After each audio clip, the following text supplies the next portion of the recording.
ඕගාම්බර හිරගෙදරදී මට හමු වෙනවා එක සිදුවීමක්. මගේ ප්‍රෝග්‍රෑම් එක ඉවරලා මම ස්ටේජ් එකෙන් බහිනකොටම මහා දැවැන්ත ඔය 6 4 මිනිස්සෙක් ඇවිල්ලා දන ගහලා වැටිලා අඬනවා. මම ඔහුට සවන් දෙනවා. ඔහු මෙහෙම තුරුල් කරගෙන මම ඔහුත් එක්ක කතා කරද්දී ඔහු කියනවා අද මගේ දුවගේ වෙඩින් එක. ඒකට මට යන්න බෑ. ඔහු එල්ලුම් ගහට නියම වෙලා හිටියේ.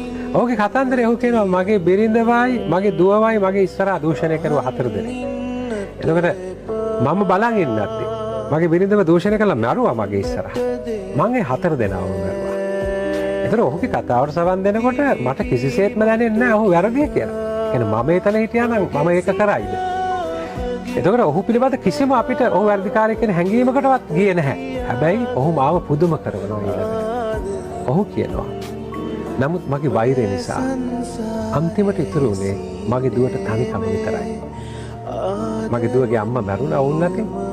එතකොට ඇයට මං විතරයි ඉතුරු වුණේ. මං අර 4 දෙනාව මරලා අද හිරේ ඉන්නවා. මගේ දුව තනියම. ඇය අද විවාහ වෙනවා. ඇයව පොළොවට නගන්න මම එතන නැහැ. මම අද මගේ වෛරය විසින් මට කරපු විනාශය. මගේ දුවව තනි කරපු මේ අත්දැකීම ගැන පසුතැවෙනවා.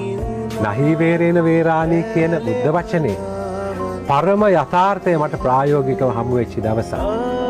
වෛරය මිනිස්සුන්ව නිවන්නේ නැහැ. එතකොට 4 දෙනෙක් මරා දාපු මේ මිනිස්යාගේ ඇතුලේ ජීවත් වෙන ආදරණීය මිනිස්සෙක්. ඒ නිසා ඔබ අහන ප්‍රශ්නේදී මම දැඩි ලෙසම විශ්වාස කරන්නේ මේ සමාජය දෙස බලන අපේ බැල්ම වෙනස් කළ යුතුමයි.